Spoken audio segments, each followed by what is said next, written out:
Bismillahirrahmanirrahim. Assalamualaikum warahmatullahi wabarakatuh. Salam sejahtera untuk kita semua. Om Swastiastu, Namo Buddhaya. Salam kebajikan, Sampurasun. Rahayu Sagung Dumadi, semoga seluruh makhluk hidup di semesta ini, baik yang kelihatan maupun yang tidak kelihatan, senantiasa hidup berbahagia, dan semoga kita semua bisa menjadi sumber cinta, sumber pembahagia, dan sumber sukacita bagi seluruh makhluk. Semoga kita tidak menjadi lantaran tersakitinya makhluk apapun di semesta ini. Karena dengan demikian kita akan bisa menyelesaikan semua karma-karma kita yang harus kita tanggung sebagai bentuk tanggung jawab kita di masa lalu. Karena ketika kita sudah bisa menyelesaikan semua utang-utang masa lalu kita, tentu saja perjalanan kita ke depan menjadi sangat ringan.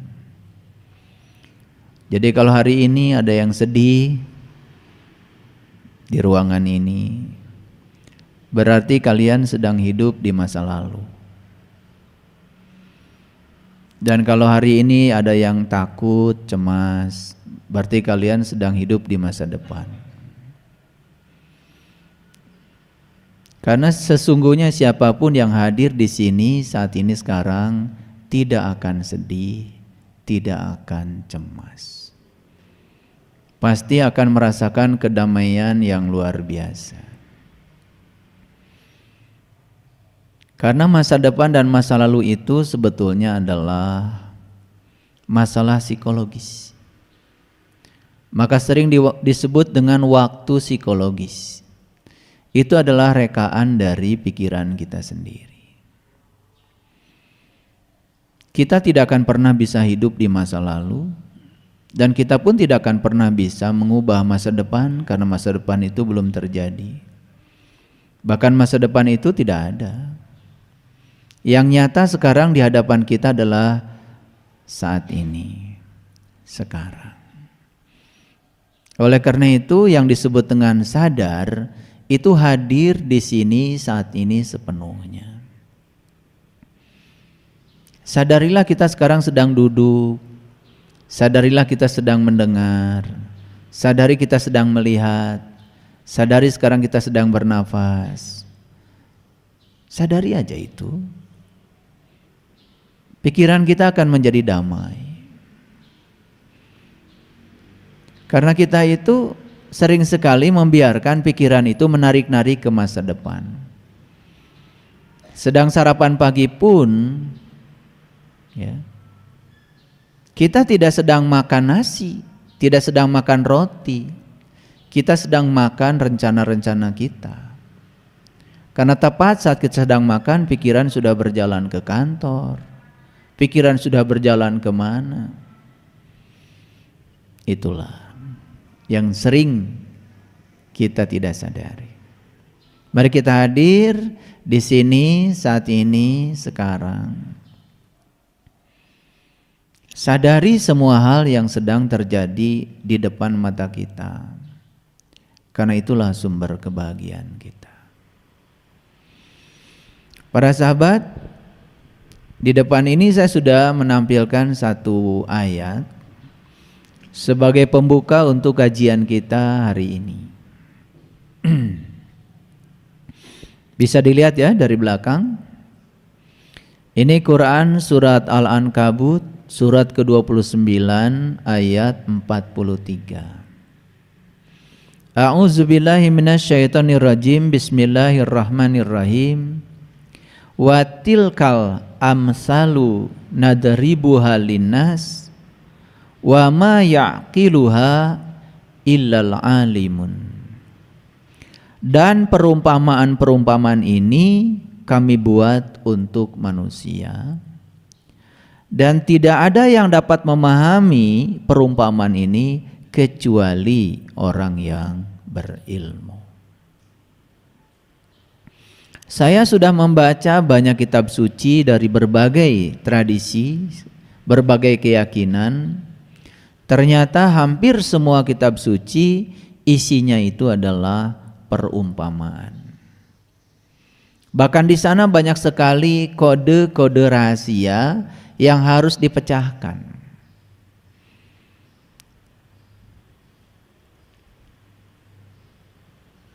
Kita naruh uang di bank.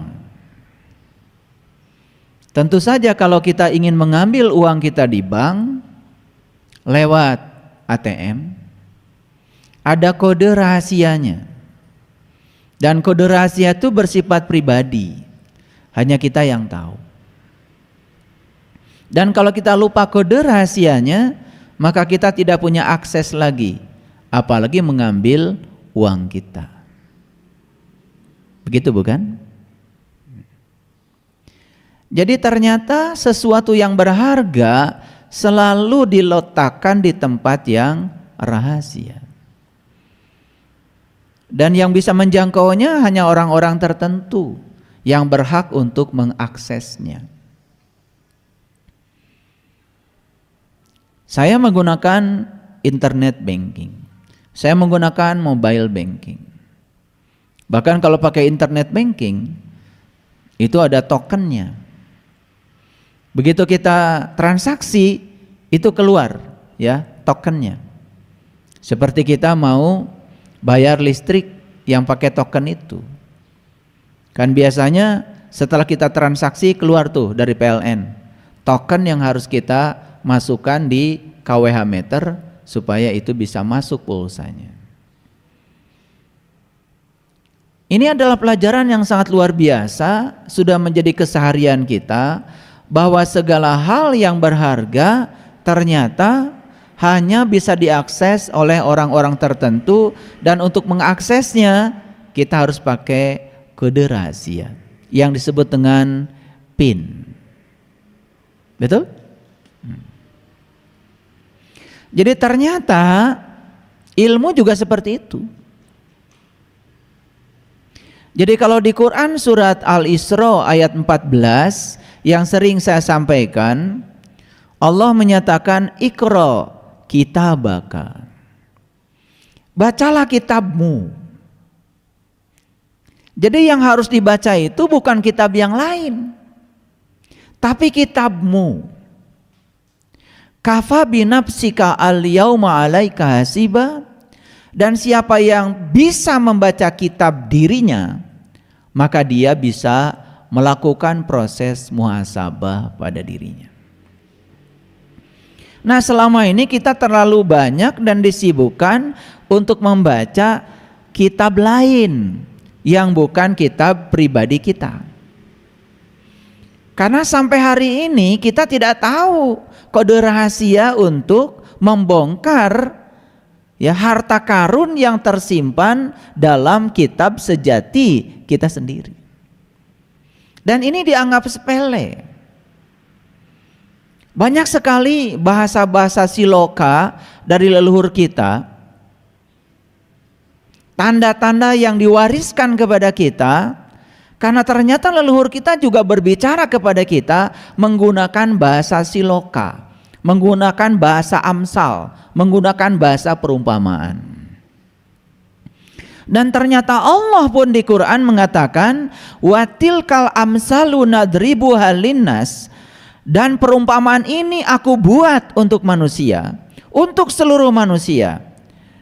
Wa may yaqiluha illal alimun, dan tidak ada yang akan memahami perumpamaan ini kecuali orang yang berilmu.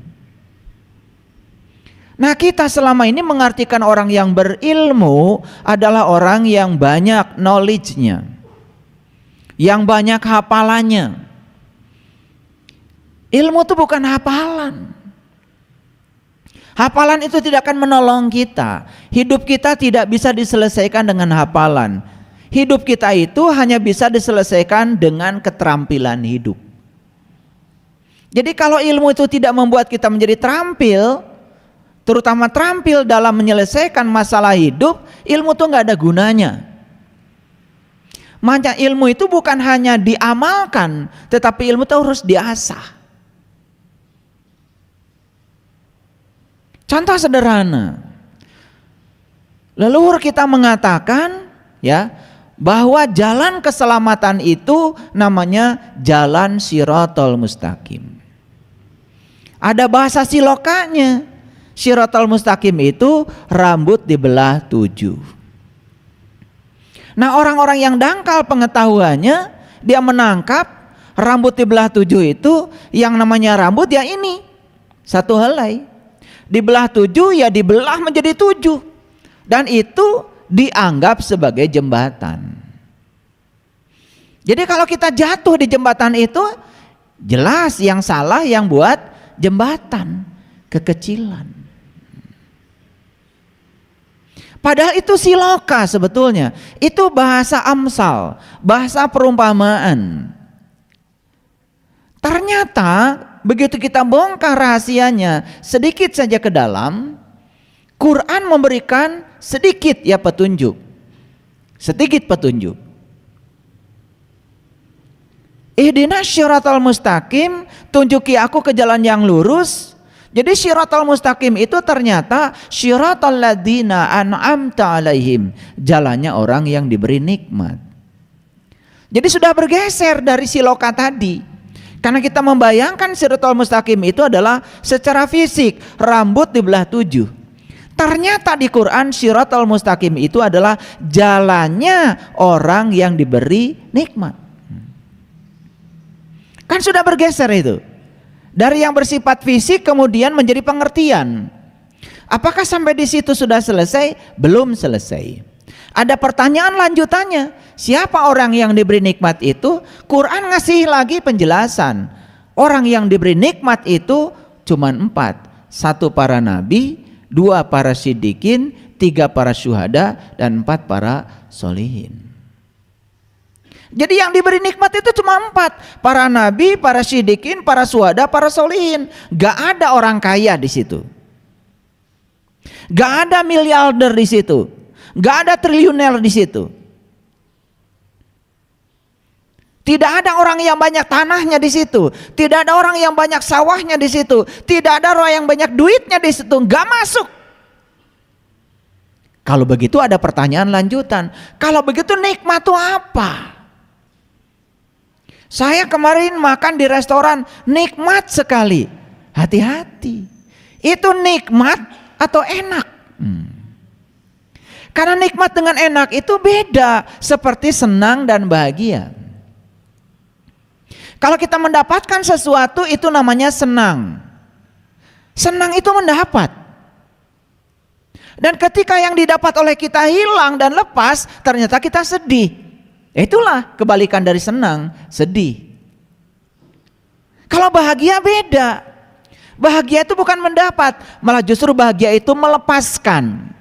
Melepaskan ikatan kita pada yang kita dapat, di situ kebahagiaan ada. Orang yang mendapatkan sesuatu itu senang, maka ketika sesuatu itu mau diberikan kepada yang lain pasti sedih. Tapi orang yang mendapatkan sesuatu karena bahagia, dia melepaskan pada orang lain pun bahagia. Bahagia itu mendapat atau melepas gak ada ngaruh. Nah, sementara selama ini kita mengartikan senang sama dengan bahagia. Beli mobil baru itu senang. Dapat rumah bagus itu senang. Gaji naik itu senang. Uang banyak itu senang. Sehat itu senang. Dan senang bukan bahagia. Bahagia itu ketika kita sudah selesai dengan diri kita sendiri. Saat kita sudah tidak berkonflik dengan diri kita sendiri, disitulah bahagia. Maka bahagia tidak bergantung pada faktor luar. Bahagia adalah urusan pribadi kita masing-masing. Kan sudah beda kan? Sama seperti enak dengan nikmat. Ternyata nikmat itu hanya diberikan kepada para nabi, para siddiqin, para syuhada, para sholihin. Hanya mereka yang dapat nikmat. Jadi kalau begitu nikmat itu apa sebetulnya? Ternyata nikmat itu nggak ada kaitannya dengan uang, nggak ada kaitannya dengan makanan, nggak ada kaitannya dengan urusan-urusan yang bersifat materi, karena nikmat yang sesungguhnya adalah merasa selalu bersama dengan Allah. Nah pertanyaannya, apakah kita ini termasuk orang yang sudah dapat nikmat? Apakah kita merasa bersama Allah setiap saat, di setiap ruang dan waktu?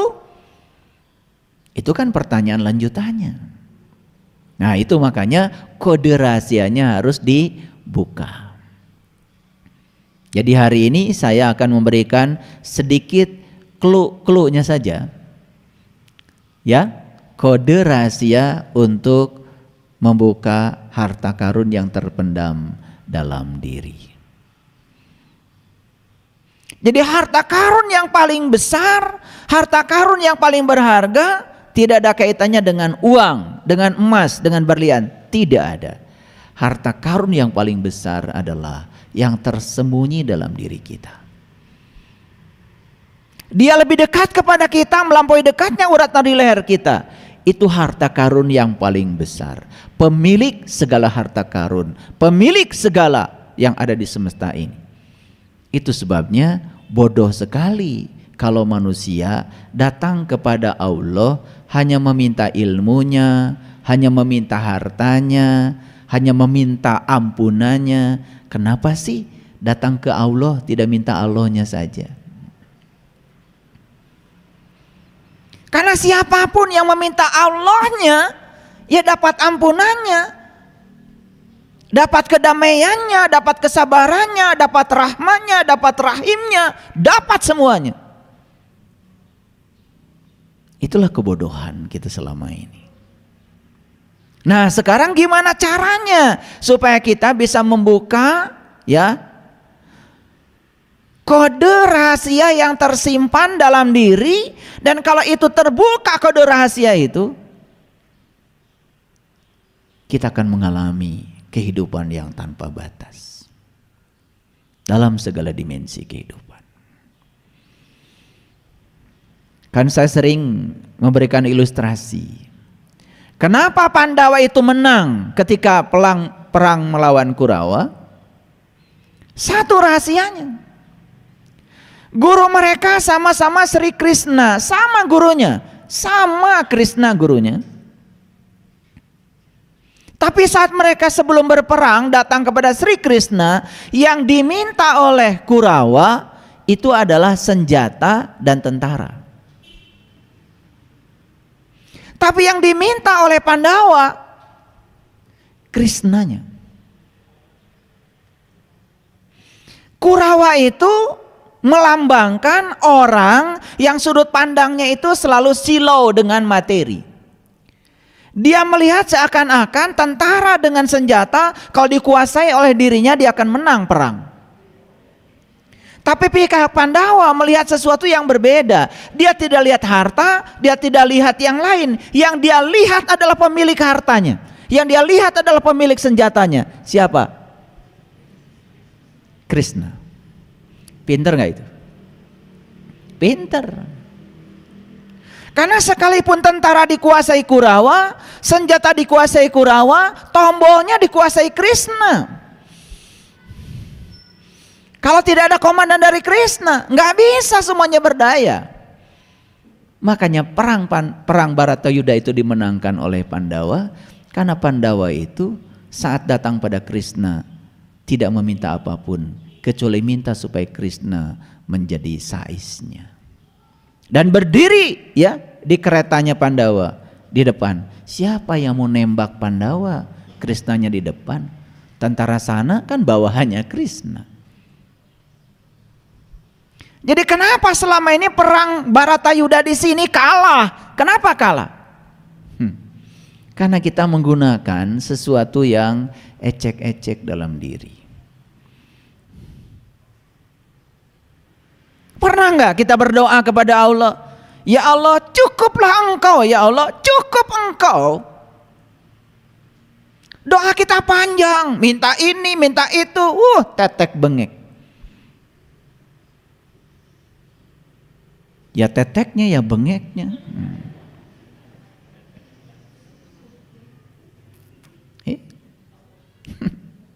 Doanya panjang ngajarin Tuhan. Doanya panjang seakan-akan kita yang lebih tahu dari Tuhan. Makanya Tuhan suka bingung. Nih yang Tuhan, elu apa gue, kata Tuhan. Kok ngajarin Tuhan ya supaya ini itu. Makanya lihat ya, perjalanan semua orang-orang spiritual di puncak kesadarannya cuman satu doanya, hasbi Allah. Tetapi bermutu ya. Bukan ngikut-ngikut. Kalau kita kan cuma ngikut-ngikut. Orang lain bilang hasbi Allah, bilangnya hasbi Allah, hasbi Allah. Ntar dulu, lu udah kenal gak sama Allah? Bagaimana kamu bisa merasa cukup dengan Allah? Bagaimana kata-katamu itu berarti dan berharga? Bagaimana ada bobot dalam kata-katamu itu? Kalau kamu tidak pernah kenal siapa yang kau sebut itu. Asmanya gak tahu, sifatnya gak tahu, afalnya gak tahu, Allahnya gak tahu. Tapi sembarang kita bilang hasbi Allah. Makanya doanya para nabi, para rasul yang sudah mencapai kesadaran, getarannya luar biasa. Hasbi Allah, hasbi Allah, hasbi Allah.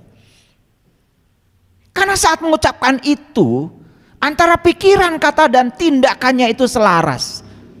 Bersekutu semuanya menjadi satu kesatuan. Jujur. Kita pikirannya kemana, kata-katanya kemana, tindakannya juga kemana. Gak jujur, gak selaras. Makanya tidak powerful. Gak ada dampak. Banyak yang mewiridkan hasbi Allah. Ya tiap pagi 100 kali, sore 100 kali, malam 100 kali. Hanya wirid saja di mulutnya, tapi dia mengucapkan itu tanpa kesadaran. Gak ada energinya. Gak ada energinya. Yuk sekarang saya akan buka sedikit clue-nya saja. Karena ya kode rahasia itu tidak mungkin saya bukakan sembarangan pada orang sembarangan. Makanya Allah saja mengatakan watil kal amsaluna dribuha linnas wa ma yaqiluha illal alimun. Perumpamaan ini aku buat untuk manusia dan tidak ada yang memahaminya kecuali orang yang berilmu. Nah, kita bahas dulu siapa orang yang berilmu. Apakah yang berilmu itu yang sekolahnya S1, S2, S3 itu? Kalau disebut orang berpengetahuan, yes, karena dia belajar knowledge.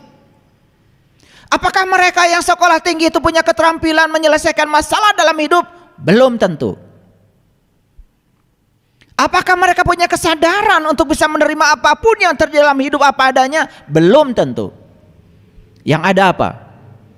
Yang ada kebanyakan manusia sekarang ini hanya rakus pada yang dia ingin dan benci pada yang tidak dia ingin. Itu aja manusia. Sekolahnya setinggi apapun begitu kok kebanyakan. Serakah pada yang dia ingin dan kemudian benci pada yang dia tidak ingin. Itu aja manusia. Dan siapapun yang saat ini adalah rakus pada yang dia ingin dan kemudian benci pada yang tidak dia ingin, sebetulnya dia sedang menolak hukum alam. Disitulah sumber penderitaan. Makanya mau sekolah setinggi apapun, kalau masih seperti itu, Anda masih menderita. Siapa yang sudah selesai dengan dirinya sendiri? Yang sudah tidak serakah pada yang dia ingin, yang sudah tidak membenci apapun yang terjadi sekalipun itu tidak dia ingin. Dia percaya di belakang semua itu ada sang kehadiran. Dia percaya di belakang itu ada sang keberadaan. Dia percaya di balik semua yang terjadi, diinginkan atau tidak diinginkan, ada pesan semesta yang sedang disampaikan kepadanya. Dia tangkap pesannya. Itulah orang bijaksana.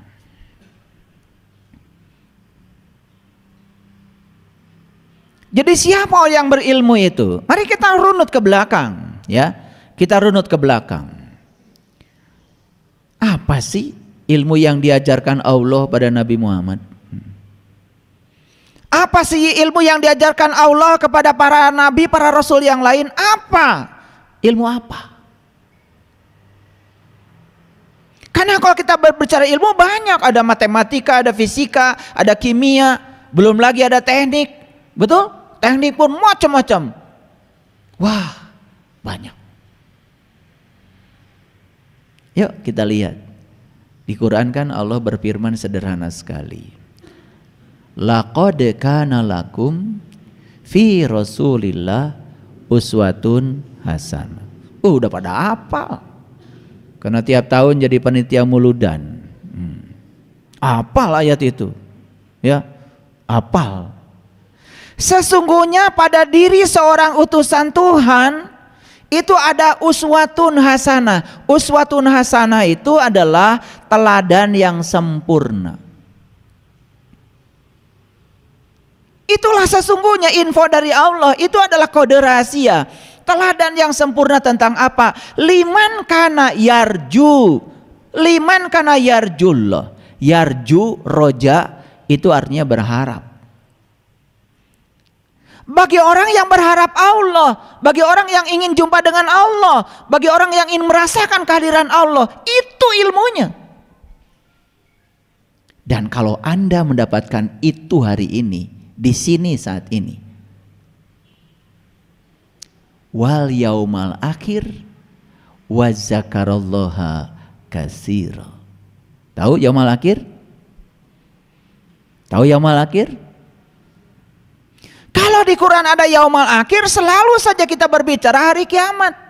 Kalau kita berbicara hari kiamat, selalu aja berbicara hancurnya alam semesta ini. Gak nyambung.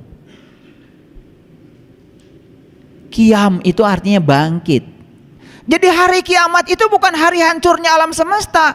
Hari kebangkitan kesadaranmu. Kapan kamu sadar? Bangkit sekarang juga. Itulah kiamat. Maka Rasul memberikan ilustrasi, kiamat sudah dekat, kiamat sudah dekat. Sedekat itu kepadamu. Kau mau sadar hari ini kau mengalami kiamat. Makanya kiamat ditandai dengan gunung-gunung hancur, gunung-gunung diperjalankan. Gunung itu bukan gunung Galunggung, bukan gunung Merapi. Gunung itu adalah simbol rahasia dari puncak kesadaran manusia.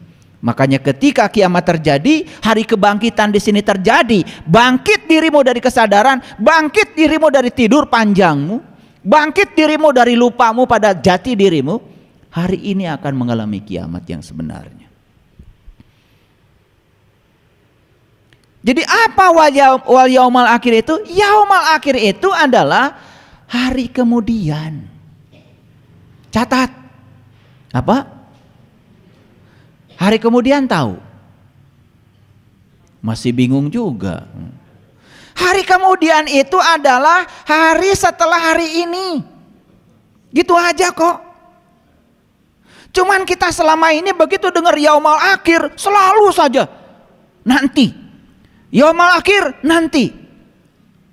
Ya Allah, kalau kita belajar agama nanti lagi,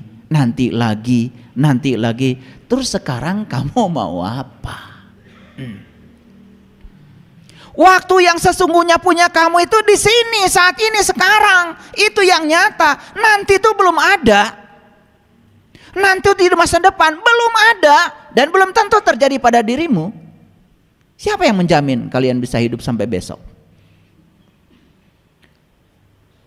Surga nanti, neraka nanti. Gimana sih nanti semua? Surga neraka pun di sini, saat ini, sekarang. Mau damai atau tidak damai ya terserah kamu. Mau sakit hati nggak sakit hati ya terserah kamu. Mau marah nggak marah ya terserah kamu. Pilihan ada pada kamu. Damai, surga. Marah-marah, neraka. Baperan, neraka. Cuek, surga. Itu aja kok. Gitu kok. Orang marah-marah, kita mau sakit hati, urusan kita. Mau memusapkan hati atau tidak kan urusan kita. Lah, segala-gala kau masukin hati, ya jadi neraka. Terbakar oleh kemarahan orang lain. Sesederhana itu kok. Sesederhana itu. Ayo ulangi lagi. Sesungguhnya pada diri seorang utusan Allah itu ada contoh teladan yang sempurna. Contoh tentang apa? Liman kana yarjullah. Contoh tentang cara kamu bisa merasakan kehadiran Allah. Contoh tentang cara kamu bisa mengakses harta karun yang terpendam yang ada di dalam dirimu. Contoh tentang cara kamu meniti ke dalam diri. Contoh tentang cara kamu bisa berdialog dengan Allah Tuhanmu yang lebih dekat kepadamu melampaui dekatnya urat nadi lehermu. Jelas sekali. Dan kalau hari ini kau bisa mendapatkan kode rahasianya. Kode rahasianya. Akibatnya apa? Wal yaumal akhir. Besok, lusa, setelah hari ini. Wa zakarallaha katsira. Kamu bisa ingat Allah banyak-banyak. Ayo, jumpa saya dulu, ingat saya dulu. Tuh kan udah pintar. Ulangi lagi. Jumpa saya dulu, ingat saya dulu. Jumpa dulu baru ingat. Ingat itu kan ada syaratnya. Syaratnya harus jumpa dulu. Jadi kalau bisa jumpa dengan saya saat ini, wal yaumal akhir, besok lusa, ingat gak sama saya? Ingat gak? Ingat.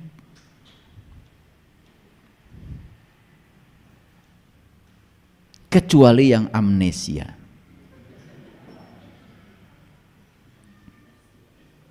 Tahu nggak? Aslinya orang-orang sebelah sini nih, orang-orang sebelah sini. Ini orang sebelah sini tuh aslinya itu dulu penduduk Mars. Nah aslinya sebelah sini nih, yang di kanan saya, ini aslinya dulu penduduk Venus. Yang sebelah sini. Jadi orang-orang sebelah sini yang dari Mars ini, dulu itu ya menciptakan teleskop teropong ngintip kehidupan di Venus. Diintip, di Venus banyak yang cantik. Gitu dulu yang sebelah sini tuh. Akhirnya mereka memutuskan untuk pergi rekreasi ke Venus. Jadi hijrahlah mereka ini dari Mars ke Venus. Dan di Venus terjadilah interaksi antara penduduk Mars dengan Venus. Interaksi itu mendalam. Akhirnya terjadilah jatuh cinta dan menikah. Jadi seserahannya terjadi dari Mars ke Venus. Seserahan terjadi di Venus itu luar biasa. Selesai seserahan, penduduk Venus dan Mars itu masih sadar kalau mereka tuh berbeda dari planet yang berbeda. Di situ mereka masih saling menghargai. Jadi ketika Mars itu menampilkan budaya Mars, yang Venus bilang, maafkan saja. Karena mereka kan dari Mars. Beda dengan kita. Gitu. Ketika penduduk Venus itu menampilkan keakuan Venusnya, yang Mars juga bilang, terima saja. Terima. Mereka berbeda dengan kita. Makanya sepanjang kehidupan di Venus itu, Anda penduduk Mars dengan penduduk Venus, di situ terjadi harmoni. Gak ada pertikaian. Gak ada. Nah lalu mereka itu memutuskan untuk bulan madu di bumi. Makanya mereka pada hijrah dari Venus ke bumi. Selesai bulan madu, begitu bangun tidur pagi, kebablasan, amnesia semuanya.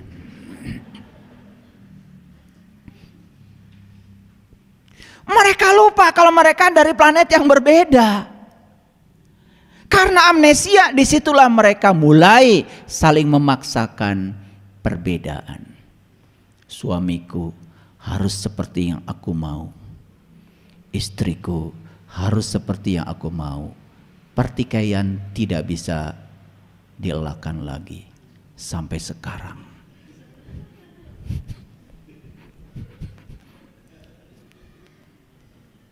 Ini bahayanya amnesia. Dan sekarang itu kalian udah amnesia semua, lupa kalau kalian tuh berbeda. Maka di Quran diingatkan, laki dan perempuan itu adalah pasangan. Suami istri itu pasangan. Namanya pasangan itu ya beda, kiri kanan. Kalian beli sandal nggak pernah kiri kiri. Kalau kiri kiri ya dipakai jatuh, nggak pernah juga kanan kanan. Kalau kanan kanan juga jatuh, di samping jatuh juga nggak serasi. Supaya serasi kiri kanan. Gitu aja nggak ngerti-ngerti dari dulu. Terus saja setiap tahun memperingati ulang tahun pernikahan. Ceritanya udah yang ke 70 tuh berapa tuh? Masih berantem juga. Masih merasa paling benar juga. Betul nggak? Masih saling menyakiti. Kalian tuh amnesia. Ya lihat lagi sini. Jadi kalau hari ini kita bisa memecahkan kode rahasia untuk meniti ke dalam diri, kita jumpa dengan jati diri kita sendiri. Wal yaumil akhir, besok lusa setelah hari ini kau akan ingat Allah banyak-banyak. Dan ingat Allah tuh gak ada suaranya. Yang suka ribut itu nyebut-nyebut nama Allah, itu bukan ingat itu nyebut. Udah belajar agama tahunan, beda nyebut sama ingat aja nggak kelar-kelar sampai sekarang. Subhanallah, subhanallah, subhanallah. Lagi apa lo? Zikir. Lo lagi nyebut. Zikir itu bahasa Arab, artinya ingat. Ingat tuh nggak ada suaranya. Dan ingat itu nggak perlu pakai pengeras suara, nggak bikin berisik orang sekampung. Betul nggak? Saya tanya nih jujur, ingat nggak sekarang sama orang tua? Saya tanya sekali lagi, ingat gak sekarang sama orang tua? Ada suaranya? Nah itu ingat.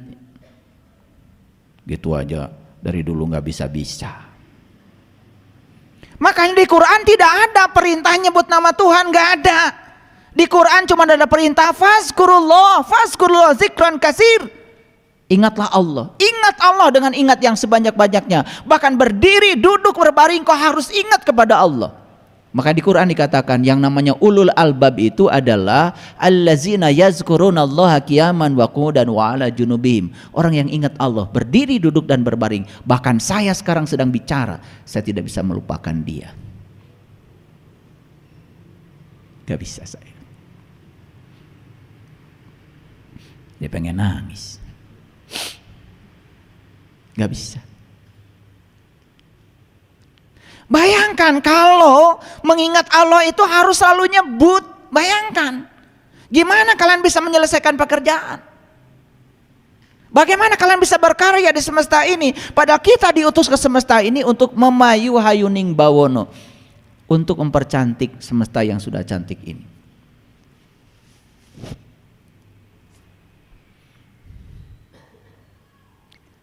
Ini ngerti gak saya dari tadi bicara? Masih ingat sama orang tua sekarang? Kenapa bisa ingat? Karena kalian sudah jumpa. Karena kalian sudah kenal. Siapa orang tuanya Pak Yudi?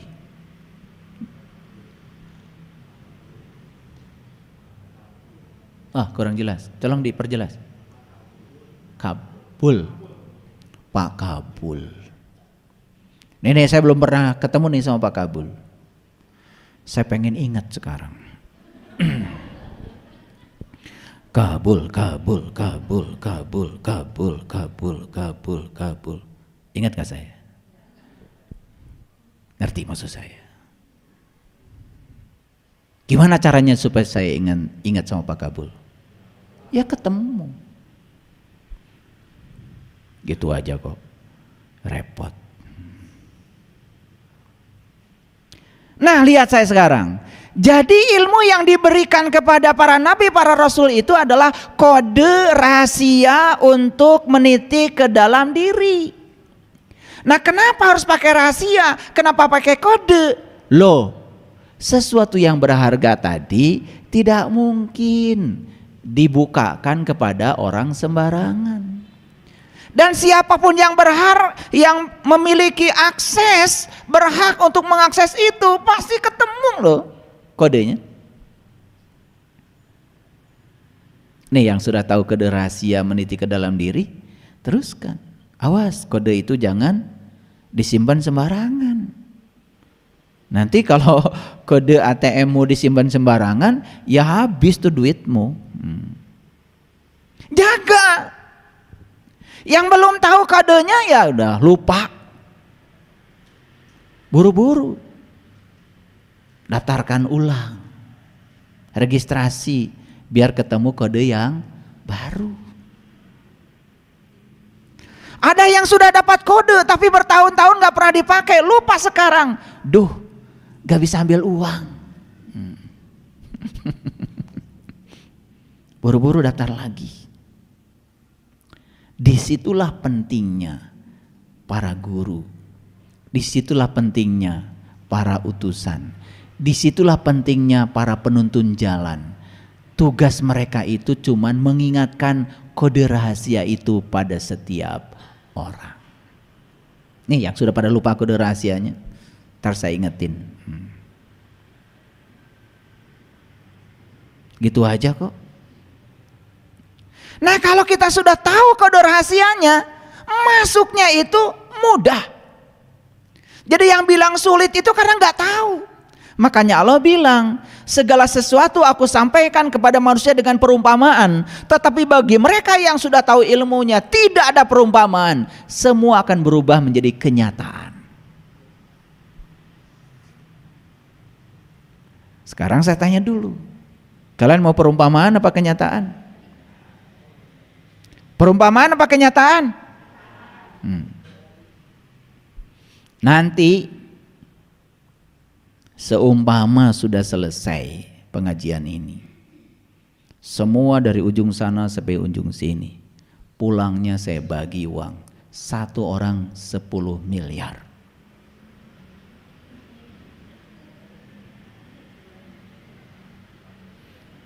Seumpama uangnya ada.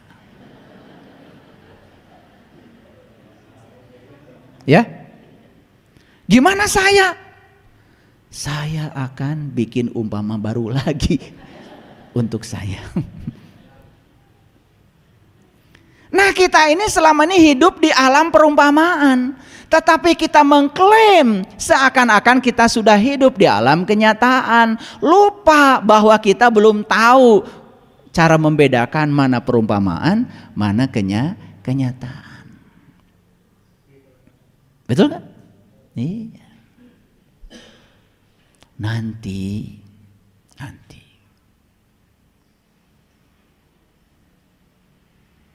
orang-orang yang soleh akan masuk surga. Nanti di surga itu ada sungai mengalir. Buah di sana dipetik, datang lagi. Dipetik, datang lagi. Gak habis-habis. Nanti. Itu perumpamaan apa kenyataan? Perumpamaan. Tapi kalian kok seneng? Seneng gak mau dibagi sama saya 10 miliar habis kajian ini? Seneng? Seneng ya. Udah kebiasaan kalian itu. Kebiasaan hidup di alam perumpamaan. Dibodoh-bodohin aja seneng. Oh nanti nih yang penduduk Mars ini di surga kerjanya memecahkan keperawanan. Seneng gak? Nanti. Seneng gak? Oh seneng makanya pada sibuk sekarang. Kalian itu tidak bisa membedakan mana perumpamaan, mana kenyataan. Bidadari di surga itu perumpamaan. Bidadari itu ada kaitannya dengan perempuan. Perempuan itu lambang dari jasmani. Itu artinya apa? Siapapun yang sudah bisa menciptakan surga di sini saat ini sekarang, gak baperan, gak gampang tersinggung, tidak pernah hidup dengan pembanding, jadi dirinya sendiri. Makanya jasmaninya sudah jadi surga. Ini jadi bidadarinya bagi dirinya. Siapa laki-laki sejatinya? Ruhmu, jiwamu. Jadi sang jiwa sekarang sudah bisa menggunakan tubuhnya dengan damai, karena sudah menemukan bidadarinya di sini saat ini sekarang. Nyata? Nyata kalau pakai ilmu. Di sini, saat ini, sekarang. Makanya ayat ini mengatakan wa ma yaqiluha illal alimun, dan tidak ada orang yang bisa memahami perumpamaan itu kecuali orang yang berilmu. Nah, pertanyaannya, ilmu apa? Ilmu tentang meniti ke dalam diri. Ilmu untuk menemukan siapa diri sejatimu. Karena kalau kita sudah tahu ilmu itu, kita tidak takut dengan kehidupan, tidak takut dengan kematian, bebas dari semua yang seperti itu. Kita menjadi diri-diri yang merdeka, damai setiap saat. Gitu. Mau punya ilmu begitu? Oke. Saya lanjutkan dulu. Ini baru satu ayat, dari tadi nggak kelar-kelar. Yuk kita buka dulu rahasianya.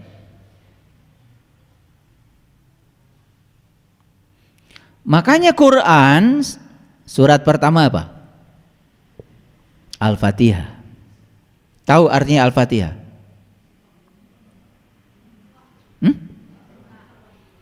Al-Fatihah itu bahasa Arab, bukan pembukaan. Kalau ada alif lam dalam bahasa Arab itu artinya kata benda. Kalau dalam bahasa Inggris the, ya, the kata sandang. The dalam bahasa Inggris, dalam bahasa Arab alif lam. Jadi Al-Fatihah berarti alif lam dan Fatihah. Fatihah sendiri artinya adalah pembuka. Sudah pakai alif lam menegaskan kalau itu adalah alat untuk membuka. Ulangi, Al-Fatihah itu berarti kata benda. Kalau kata benda berarti alat. Kalau alat, ada barangnya dong. Jadi surat Al-Fatihah itu yang 7 ayat itu ada barangnya. Ada barangnya. Nama barangnya adalah Al-Fatihah, kunci untuk membuka. Apa yang dibuka? Yang dibuka adalah ketertutupan dirimu dengan Tuhanmu. Itu Allah begitu dekat bersamamu, lebih dekat daripada urat tali lehermu. Sedekat itu kok masih ada hijab, masih ada penghalang. Sampai sekarang kok belum merasakan kehadirannya. Lucu bukan? Nah, hijabnya harus disingkapkan. Kalau hijabnya disingkapkan, berai semua. Makanya surah Al-Fatihah terdiri dari 7 ayat. Loh kok sama ya 7 ayat dengan simbolisasi dari leluhur kita tadi? Katanya Shirathul Mustaqim rambut dibelah 7. Apa kaitannya? Ternyata Al-Fatihah itu adalah kunci pembuka mata kalbu yang dapat mengantarkan kita untuk bisa bertatap wajah langsung dengan sejatinya diri kita. Persis seperti ilmu yang diajarkan para nabi, Allah pada para nabi, para rasul, agar kita bisa mengingat Allah banyak-banyak. Itulah intisarinya. Kok angka 7 banyak sekali ya? Coba perhatikan, angka 7 kita hitung. Al-Fatihah 7 ayat. Ayat itu bahasa Arab artinya tanda, 7 tanda. Cari 7 tanda itu, kalau kau bisa menemukan 7 tanda itu, kau akan bisa menemukan kode rahasianya. Leluhur kita mengatakan Shirathul Mustaqim rambut dibelah 7. Ternyata kode rahasianya 7 juga. Kita pergi haji, muter di Ka'bah 7 putaran, 7 lagi. Kita mondar-mandir atas Safa dan Marwah, 7 juga. Kita ambil batu melempar jumroh, 7 juga. Ternyata kalau kita ingin kurban dan kurbannya adalah sapi, itu pun harus 7. Bukan ber-7. Salah kaprah. Makanya di Quran jelas yang harus dikorbankan oleh kamu itu sudah spesifik, yaitu sapi betina. Lagi-lagi sapi betina itu simbolik. Sapi betina Al-Baqarah. Ini bukan sapi jantan, betina. Kalian kurban sapinya malah jantan. Udah jelas kok di Quran. Ciri-ciri sapi betina itu 1, tidak muda, 2, tidak tua, pertengahan. Apa maknanya? Kalau kamu belajar meniti ke dalam diri, jangan nunggu tua, keburu budek. Muda aja udah budek. Jangan terlalu muda, karena apa? Terlalu muda belum bisa menyimpan kode rahasia, karena di situ ada kode rahasia yang harus disimpan. Itu maknanya. Pertengahan, ya, mumpung masih hidup. Apa ciri berikutnya? Ciri berikutnya apa? Tidak tua, tidak muda, pertengahan. Ciri berikutnya apa? Warnanya kuning, kuning tua. Ini malah hitam putih. Tapi kalau ngomong kayak yang bener, pedoman hidup saya Quran, entar dulu. Quran tidak bilang sapi yang untuk kurban itu warnanya hitam putih, kuning, kuning tua warnanya. Ayo jujur, Quran yang bilang begitu. Kemana aja sih?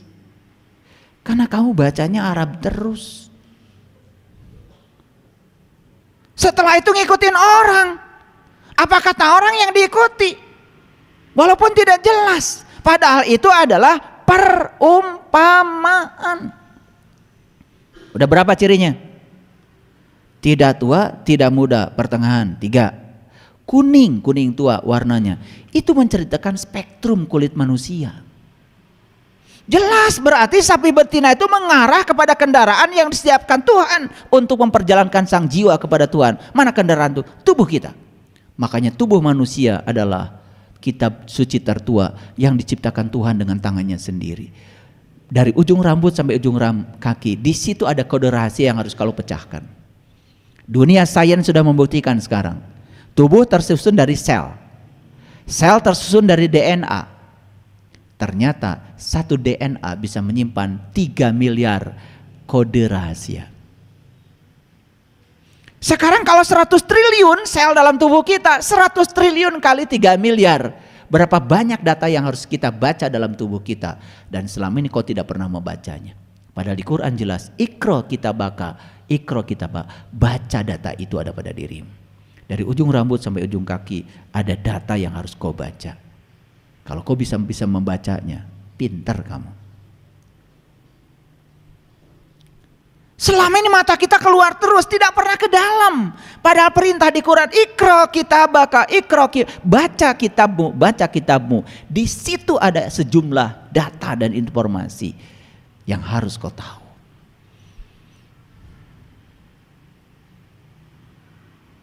Oke? Kembali lagi pada Al-Fatihah tadi. Jadi Al-Fatihah artinya adalah pembuka. Kalau pembuka berarti kata benda. Kalau kata benda berarti alat dong. Betul? Lihat surat Al-Fatihah. Huruf pertamanya aja ba. Betul? Saya tanya, huruf pertama Al-Fatihah apa? Alif, Pak. Udah berapa tahun kau beragama? Saya nanya huruf pertama surat Al-Fatihah alif. Kalau huruf pertama hijaiyah ya alif. Kan pertanyaan saya huruf pertama surat Al-Fatihah apa? Ba. Dan ba itu titiknya kan di luar. Betul? Masih di luar. Nah ternyata ba itu bisa diartikan babun, pintu. Setiap pintu kan ada kuncinya. Lah kalau kalian lupa naruh kunci, repot. Sekarang kunci masuk rumah pun udah pakai kode, betul nggak? Iya. Masuk hotel sekarang nggak pakai cetrek, nggak gitu lagi, pakai kartu, ditempel, tak, gitu kan? Kenapa bisa begitu? Itu pakai barcode namanya. Jadi pakai barcode. Jadi si kartu itu kemudian dicas. Ketika dicas dia menggunakan sistem kuantum. Jadi itu frekuensinya sudah disesuaikan. Nah begitu tek gitu ke kamar itu bisa dibuka. Nah kartu lain yang bukan kamar kita gak bisa dibuka. Itu terkuantisasi, frekuensinya cuma satu. Itu satu kode rahasia. Itulah kenapa manusia harus belajar fisika kuantum. Kuantum dari kuanta itu terkuantisasi. Semua itu bersifat diskrit. Satu digit saja nomor telepon tidak mungkin WA bisa nyasar. Nggak usah khawatir karena semua sudah terkuantisasi. Satu frekuensi. Pusing kan? Udah, supaya tidak pusing saya stop bicara itu. Nanti kalau saya bicara teknologi kalian nggak ngerti. Bicara Al-Fatihah aja udah pusing. Betul nggak? Nah jadi ba itu apa? Batu babun, tapi ba juga bisa berarti baitullah. Baitullah itu artinya rumah Tuhan, rumah Allah. Kan kita ingin jumpa dengan dia. Ya jelas dia sudah ngasih alamat kok. Langit dan bumi tidak akan cukup menampung zatku, tapi kalau punya orang yang beriman itulah rumahku. Nah supaya ba ini bisa dibuka, kita harus ketemu sin. Setelah ba kan sin. Keren banget tuh. Ini kalau saya kaji huruf per huruf sampai huruf nun gak selesai 10 SKS kuliahnya. Gempor kalian, gak bisa berdiri lagi. Apa tuh sin? Loh kalian sering baca. Salatullah salamullah ala toha rasulillah. Salatullah salamullah ala yasin habibillah. Gak sadar. Siapa sin itu? Aduh, pengen nangis saya. Salatullah salamullah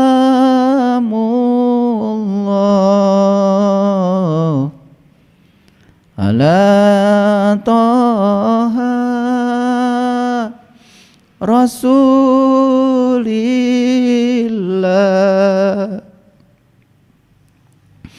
Salatullah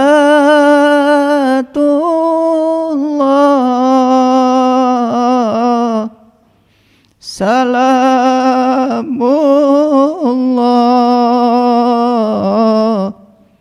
ala yasin habibillah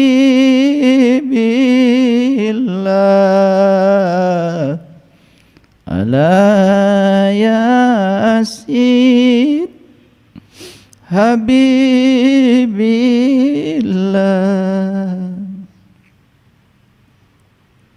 Gak usah banyak-banyak bacanya.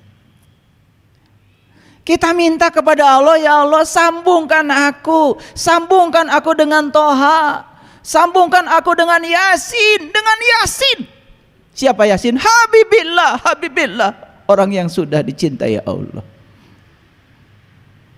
Siapa Yasin itu?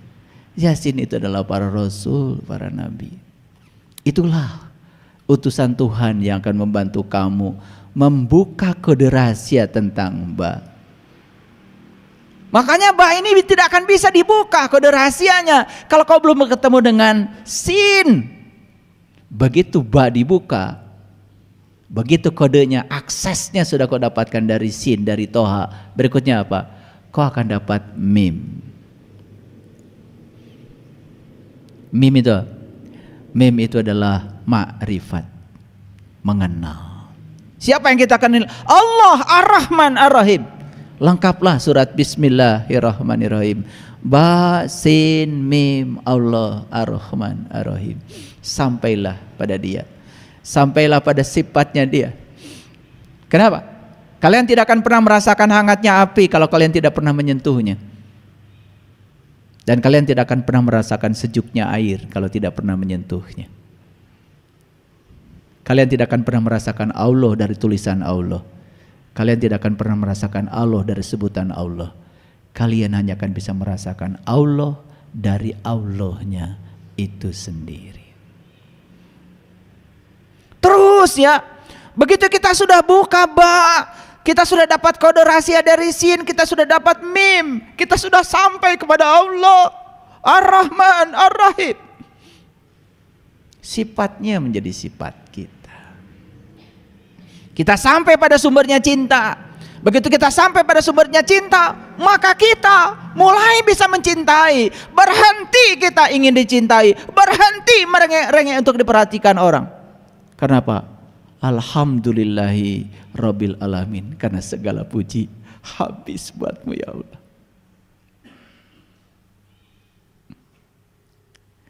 Setelah kita mengaturkan segala puji bagi Allah, habis buatmu ya Allah. Tidak ada pemberian yang aku lakukan ya Allah, tidak ada. Karena aku hanya dipakai oleh Engkau menjadi magalantaran untuk menjadi kepanjangan tangan-Mu untuk memberi kepada siapapun. Tidak ada orang yang aku tolong ya Allah, tidak ada. Karena semua pertolongan dari-Mu, tanganku hanya digunakan Engkau untuk menolong mereka.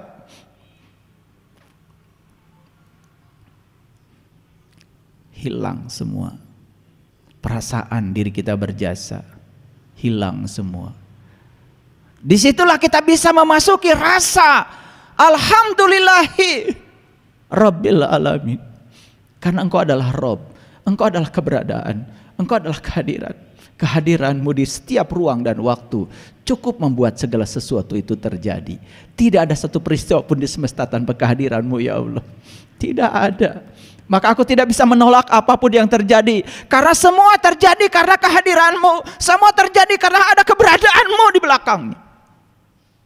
Selesai. Baru kita mengucapkan kalimat yang kedua. Ar-Rahman Ar-Rahim. The day with love. Start the day with love. Fill the day with love. Awalilah harimu dengan Rahman dan Rahim. Isilah harimu dengan Rahman dan Rahim. Awali pagi-pagimu dengan cinta kasih. Dan isilah hari-harimu dengan cinta kasih.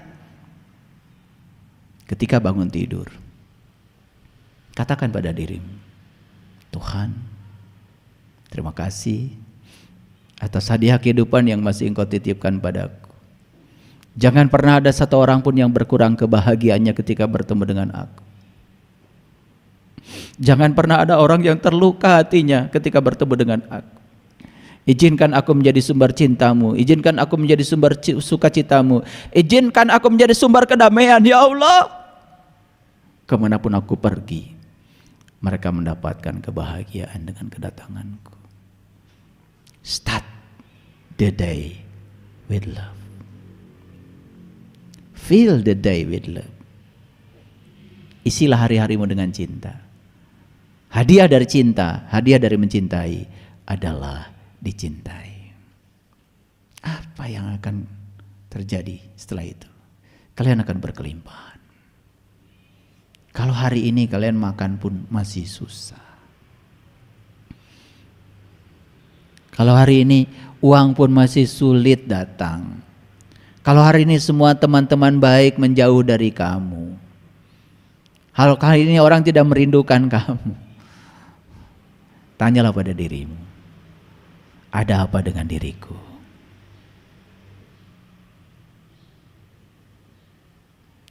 Setelah fase Ar-Rahman Ar-Rahim, berikutnya apa? Maliki Yaumiddin. Hanya Engkau yang berhak menghukum ya Allah. Hanya Engkau yang berhak menilai ya Allah. Kau akan terbebas dari kebiasaanmu menilai dan menghukum siapapun. Kau akan mulai bisa menerima semua orang apa adanya. Ukur setiap orang berdasarkan ukuran orang itu. Jangan ukur orang menurut ukuranmu. Karena semua akan menjadi salah. Salah alat ukurnya. Baru iyaka na'budu wa iyaka nasta'in. Hanya kepadamu ya Allah. Hanya kepadamu aku menyembah. Hanya kepadamu aku minta tolong ya Allah. Hanya padamu. Apa minta tolongnya? Ihdinas syiratal mustaqim. Minta tolongnya cuma satu. Tunjuki aku ke jalannya orang-orang yang telah engkau beri nikmat saja. Tunjuki aku ke jalannya para nabi, para siddiqin, para syuhada dan orang-orang yang soleh. Hanya itu ya Allah. Wa husna ulaika rafiqa. Itulah teman yang sebaik-baiknya, yang harusnya menjadi temanmu dalam hidup. Keren gak surat Al-Fatihah? Lalu dipungkas dengan huruf nun. Selesai. Ba itu titiknya di luar, tapi nun pindah ke dalam. Pindah ke dalam. Sekarang penglihatanmu gak keluar lagi ke dalam. Loh, kok saya sakit hati? Kemarin waktu awal perjalanan kita mengira sakit hati buatan orang. Begitu sudah sampai pada nun, lihat ke dalam. Ini dari mana nih sakit hati itu asal usulnya? Oh, ternyata sakit hati berasal dari keinginan saya. Karena saya ingin orang seperti yang saya mau. Lalu ketika orang tidak seperti yang saya mau, saya jadinya sakit hati. Sadar kalau sakit hati buatanmu, bukan buatan orang. Mulai sekarang saya stop menginginkan orang seperti yang saya mau. Saya hanya ingin saya aja menjadi yang terbaik. Mulai hari ini saya akan ungkapkan cinta. Saya stop memaksakan cinta. Mulai hidupmu penuh berkah. Keren gak kalau gitu? Sebentar, belum keren. Kalau belum tahu kode rahasianya, emang udah ketemu sin? Ketemu dulu ya, ketemu dulu, cari sin yang bisa membuka rahasia ba itu. Selesai satu episode baru mengerti, oh ternyata Al-Fatihah itu adalah kunci pembuka rahasia diri.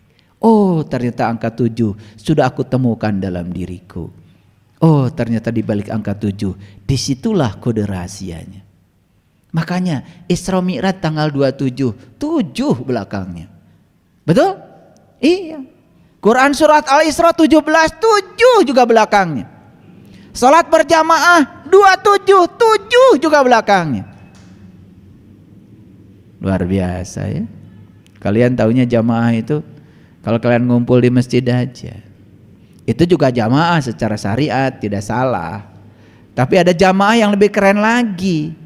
Karena sholat itu sebetulnya adalah jamaah. Jamaah antara dirimu dengan Allah. Jadi kalau ngumpul orang 1000 orang di masjid tiap hari tetapi tidak ngumpul bersama Allah, hakikatnya belum jamaah, baru jamaah secara syar'i. Terus ya, kaki, awas, kaki harus beradu, nanti supaya setan gak lewat. Setan itu lewatnya bukan lewat kakimu, apalagi roromehen. Sionen. Setan itu lewat sini. Setan itu pikiran gelapmu.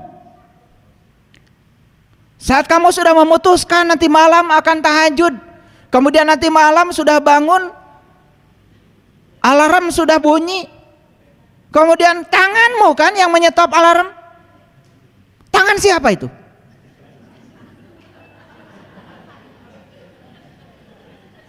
Sampai sekarang masih belum kenal sama setan. Tadi malam saya nggak jadi tahajud karena apa? Begitu alarm bunyi dimatikan. Sama siapa? Sama setan. Setan sekarang sudah bisa mematikan alarm. Masih belum jelas, pagi-pagi lihat itu setan di cermin. Ternyata setan itu huluna segede muning, awakna segede hurang, ayana dikuring, rupana jiga eta anu ngomong setan.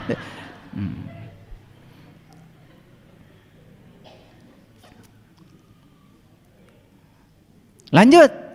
Setelah selesai satu episode terbuka tuh Al-Fatihah, masuk alif lam mim. Luar biasa. Itu kode lagi, kode rahasia lagi. Kalau belum terbuka Al-Fatihah nggak ngerti alif lam mim, nggak ngerti. Kalau bagi saya secara pribadi, saya melihat alif lam mim tuh, alifnya Allah, lamnya la ilaha illallah, mimnya Muhammadur Rasulullah. Bagi saya alif lam mim itu adalah syahadat sejati. Saat saya bisa menyaksikan Nurullah, Nur Muhammad, Nur Insan, ya, sebagai satu kesatuan dalam diri. Begitu saya sudah sampai di sana, baru zalikal kitab. Ini kitab. Bukan itu lagi. Ini kitab, bukan itu. Ini air. Kalau masih di sumur itu air.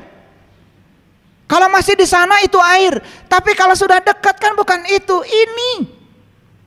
Tugasmu dalam hidup itu memindahkan itu menjadi ini.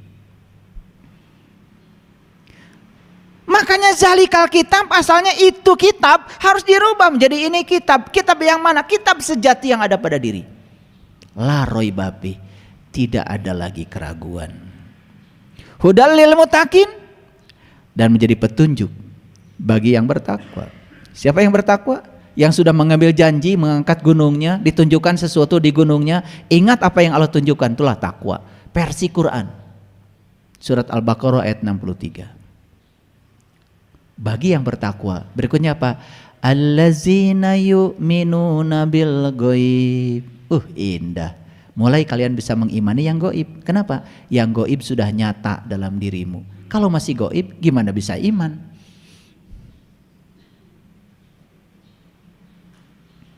Allazina yu'minuna bil ghaibi wa yuqimunas shalah.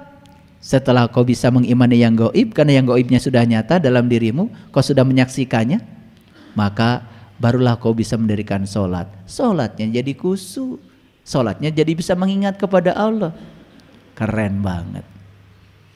Allazina yu'minuna bil ghaibi wa yuqimunas shalah. Gitu? Wa mimma razaqnahum yunfikun. Baru bisa berbagi. Apa yang dibagikan? Subhanallah. Membagikan ikan, mereka hanya makan ikan. Tapi kalau membagikan kail, mereka bisa cari ikan sendiri. Makanya orang yang berilmu tidak pernah membagikan ikan, dia bagikan kailnya. Silakan. Kenapa? Ikan terlalu banyak dalam dirimu.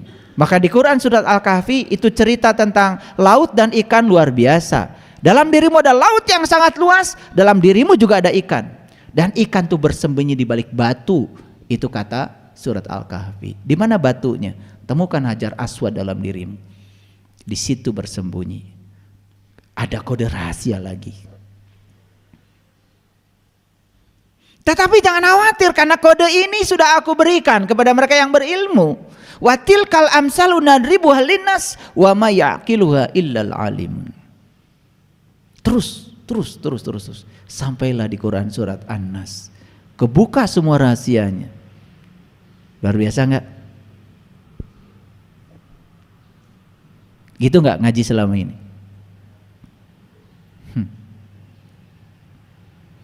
Terlalu sibuk memperbaiki makhraj.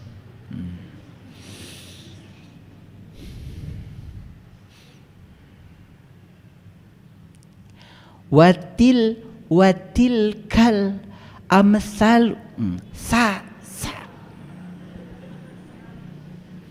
Naon teh hartosna? Teuing. Sampai nggak peduli isinya apa. Saya bukan menyepelekan itu, silakan kalian kalau mau belajar bahasa Arab ya silakan. Tapi jangan kalau sudah selesai membacanya benar sesuai mahrojnya, jangan merasa sudah selesai. Pesannya apa? Ini surat loh, surat itu ada pesan di dalamnya. Makanya Quran itu berbeda dengan kitab suci yang lain. Di kitab suci yang lain adanya pasal, ayat. Di Quran itu surat loh ini. Gak ngerti-ngerti dari dulu. Surat itu untuk dibaca dan dipahami isinya apa. Kan gitu, ya. Baca terus. Surat dari siapa, Bu? Anak saya. Di mana anak ibu? Di Rusia. Jadi bahasanya apa? Rusia dong. Kirim surat sama ibu. Iya. Seneng ibu? Seneng luar biasa. Surat dari anak. Udah dibaca? Sudah. Berapa kali? 1000 kali. Ngerti isinya bu? Teuing. Isina naon?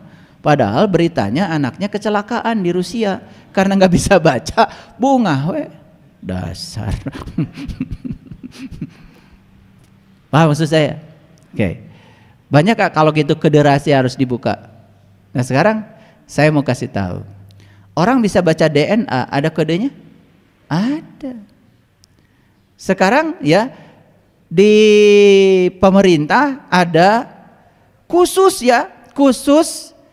lembaga forensik yang menggunakan alat-alat yang canggih untuk membaca kode rahasia DNA. Apakah si A dengan si B ini satu keturunan atau tidak? Makanya kecelakaan pesawat kan yang diperiksa bukan korbannya, yang diperiksa ini adalah keluarganya. Supaya apa? Supaya nanti ketahuan ini kaki siapa, ini tangan siapa. Karena sudah berantakan nggak dikenali lagi. Tapi bisa digabungkan, ini kaki siapa, tangan siapa, bisa. Hanya dengan cara membaca kode DNA-nya. Ada kode rahasianya. Nah gimana membacanya? Kalau saya bicara ini kalian nggak ngerti. Harus belajar ilmu namanya polimer. Nah di situ kita harus belajar namanya rantai molekul. Bukan hanya itu, harus belajar orbit molekul. Atom aja nggak ngerti, gimana molekul? Harus belajar ya matematika, ya matematikanya bukan berhitung, ya matematikanya harus belajar aljabar linier. Kalian akan berhadapan dengan matriks ukuran bukan 4x4, 1000x1000. Gak bisa dipecahkan pakai tangan, harus pakai komputasi. Nah, itu namanya berpikir komputasi. Masuk tuh ilmunya di situ. Gak belajar apa-apa, tiba-tiba udah ngomong kemana-mana. Ngalamin juga enggak. Luar biasa. Dasar si pembohong yang pengecut. Ya. Baik, saya akan teruskan dulu. Makanya ada ayat yang sangat saya kagumi. Ini ayat ini luar biasa nih. Ini kode rahasia juga nih. Sebetulnya ini kode-kodenya ini banyak sekali ya. Cuman saya tidak mungkin pecahkan semuanya ya. Pokoknya hari ini saya tidak membagikan cara memecahkan secara langsung, tetapi paling tidak Bapak Ibu mikir ya. Kan sudah saya kasih clue-nya tadi. Kalau ingin ketemu rahasia ba supaya kebuka, maka kita harus ketemu sin, itu aja. Ya, ketemulah sin. Semoga, saya doakan semoga kalian bertemu. Oke, baik kita lihat. Pernah nggak baca ayat ini? Ini surat Al-Hijr nih, baru ayat 87. Saya tanya sekali lagi, pernah nggak baca ayat ini? Pernah. Bahkan mungkin sudah 30 kali. Karena sudah 30 kali Ramadan. Kan tiap Ramadan baca toh? Iya. Saking sibuknya itu baca sampai nggak ngerti yang dibaca apa. Baik kita lihat ayat ini, keren sekali.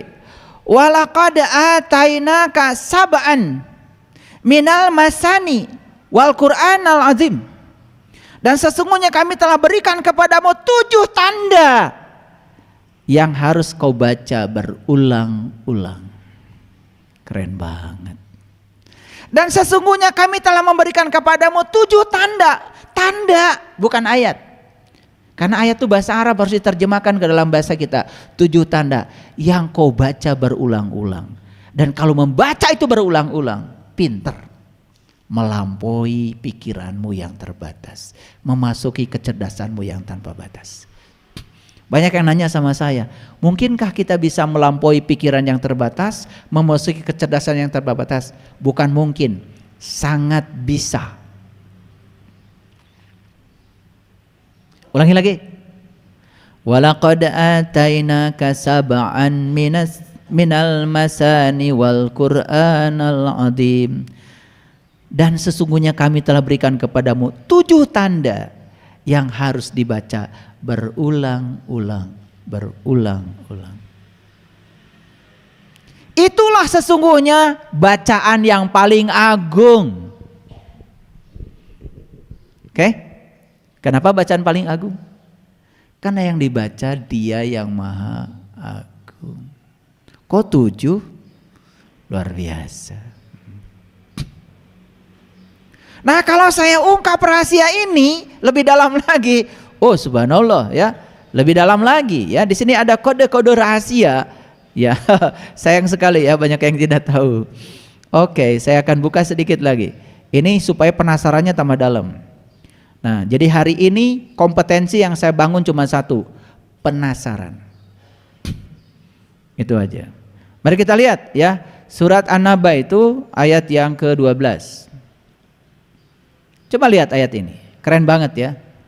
Wa banaina fawqakum sab'an shidada. Dan kami bina di atas kamu 7 yang kokoh. Di atas kamu 7 yang kokoh. Luar biasa. 7 lagi. Kode rahasianya muncul lagi. 7 lagi. Wah, keren sekali ya. Kalau kita bisa menemukan rahasianya. Sekarang saya tunjukkan lagi ayat lain. Ayat lain. Ini juga kode rahasia. Ya. Kode rahasia. Kita lihat ya, surat Al-Mu'min. Ini Quran ya. Makanya hari ini kita berselancar di Quran. Agak banyak hari ini ayatnya. Yang luar biasa, ini Quran surat Al-Mu'minun ya. Surat Al-Mu'minun ya. Kemudian nomornya 17. Nomornya 17 isinya menceritakan tentang kode rahasia 7. Coba kita lihat. Walaqad khalaqna fawqakum sab'a taraik. Taraik, taraik, taraik, taraik, taraik, tarik. Tarik, tarik, tarikot. Tarik itu jalan. Jadi ini yang dikatakan secara simbolik leluhur kita, bahwa Syiratal Mustaqim itu adalah rambut dibelah 7. Quran yang bilang, sesungguhnya kami telah menciptakan di atas kamu 7 jalan. Luar biasa. Sab'a taraik, taraik, taraik, taraik, taraik ya. Torikot, torik. Makanya kalau kalian berdiri di gang, di masjid, di Mekah, orang mau lewat, pasti polisi bilang torik, torik, torik, gitu. Kalian mau habis haji, polisi bilang begitu, torik, torik, torik. Bahasa Sunda nama, mana tengah halangan jalan, gitu. Jangan di situ. Itu jalan orang. Karena mereka tidak mau bikin pusing karena kita nggak ngerti bahasa mereka, maka mereka cuma bilang jalan, jalan, jalan, gitu. Torik, torik, torik. Begitu naik pesawat pulang haji, asalnya namanya Tatang, langsung bikin pengumuman, mulai sekarang nama saya Torik. Kayak Tang, kumaha bisa gitu? Ya Tatang jadi Torik kumaha? Tadi saya selesai haji di masjid, saya dipanggil oleh orang Arab Torik. Da teu ngarti teh si Tatang mah. Disangkatan merengaran cenah geus haji. Ada Tatang nggak di sini? Ya, sengaja saya panggil yang nggak ada di sini. Jadi aneh ya. Pulang haji cuma ganti nama. Itu pun karena ada orang nyebut begitu, kegeeran aja. Disangkanya namanya diganti katanya. Kadang-kadang ada juga. Saya pernah naik pesawat setelah umroh. Ada ibu-ibu. Nah, saya tanya, ibu, gimana pengalaman umrohnya? Umroh sekarang luar biasa katanya bapak. Wah, apa yang luar biasa? Saya ketika sedang mutar di Masjidil Haram, tiba-tiba ada 3 pemuda kemudian mengajak saya cium hajar aswad. Dan jalan itu kosong. Hanya saya yang cium. Terus menurut ibu siapa 3 pemuda? Kayaknya malaikat. Sebentar. Itu kalau malaikat di sana, biasanya mintanya 350 real, Bu. Loh, kok Bapak tahu? Itu calo, Bu. Gak usah saya bilang alamatnya di mana. Yang jelas orang Indonesia. Jadi kalau orang lagi bingung itu di Masjidil Haram, biasanya suka mereka tahu nih bingung ya, pengen cium tetapi takut kan gitu. Makanya terbuka ya terbuka, yang bergerombol di Hajar Aswad teman-temannya dia juga. Malaikat katanya, 3 malaikat. Saya tanya, pakai peci nggak Bu malaikatnya? Iya katanya. Minta duit nggak? Iya. Berapa? 350 real nggak Bu? Iya. Memang malaikat situ senangnya 350 real, Bu. Jadi bayangkan ya, orang ya karena kedangkalannya, kepolosannya, bayangkan saja ya, bisa mencium Hajar Aswad ditolong calo dan merasa seakan-akan sudah mencapai tingkatan spiritual yang tinggi. Lalu nanti diceritakan ke banyak orang seakan-akan dia disayang oleh semesta begitu. Luar biasa. Padahal haji itu kan tujuannya cuma satu. Sepulang haji itu kamu harus bisa ingat sama Allah. Fa idza qadaitum manasikakum fazkurullah kazikrikum abakum. Selesai kamu menyelesaikan manasik, maka kamu ingat sama Allah. Tahu manasik artinya? Manasik.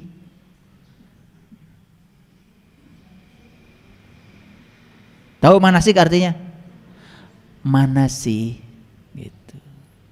Makanya meniti ke dalam diri itu kan sebetulnya manasik. Pasti nggak ngerti. Udah selesai sampai di situ aja.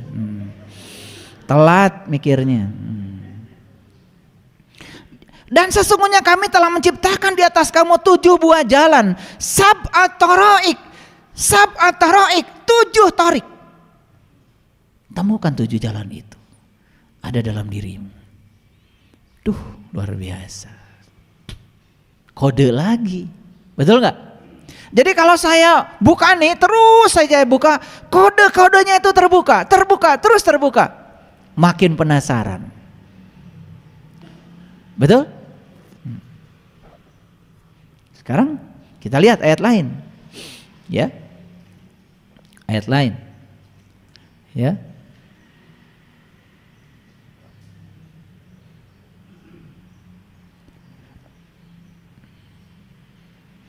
Saya buka dulu Quran surat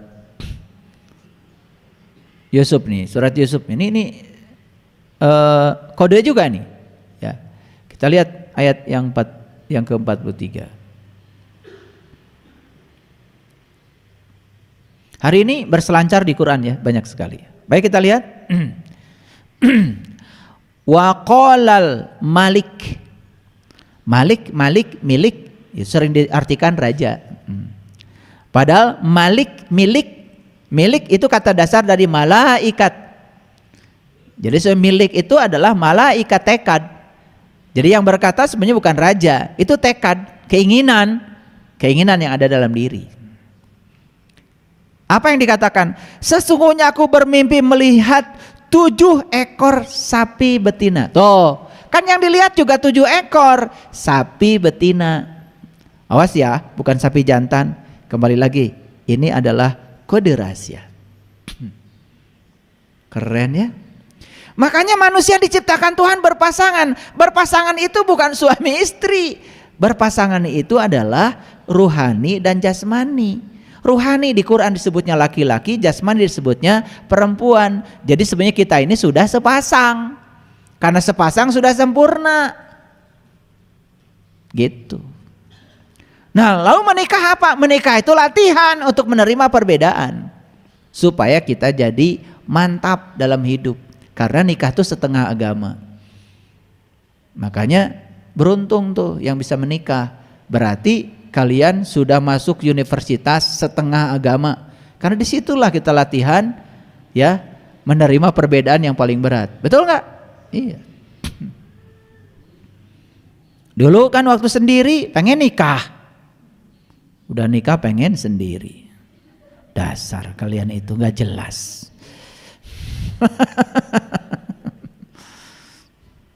Enakan sendiri, ya setelah bersama. Makanya sendiri enak, bersama enak, betul nggak? Ya, enak itu sebetulnya di sini. Ayo kita lihat ayat ini.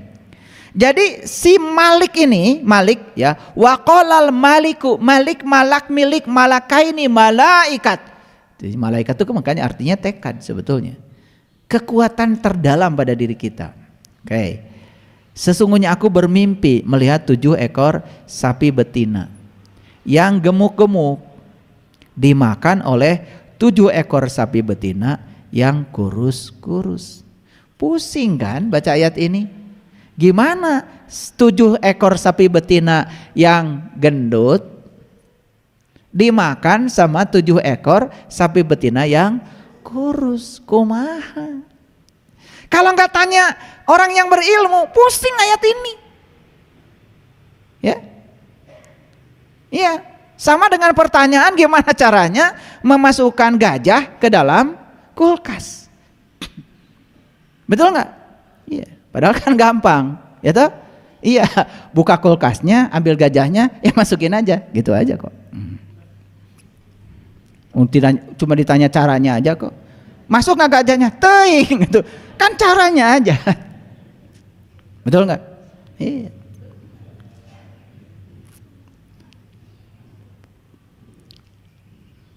Ada yang tanya sama saya, guru, kenapa katanya kalau jodoh itu rata-rata laki-laki itu lebih tua daripada perempuan, atau paling tidak laki-lakinya seusia dengan perempuan. Jarang sekali laki-laki lebih muda daripada perempuan. Wah, saya bilang ini pertanyaan statistik nih. Jadi jawabannya harus agak ilmiah sedikit.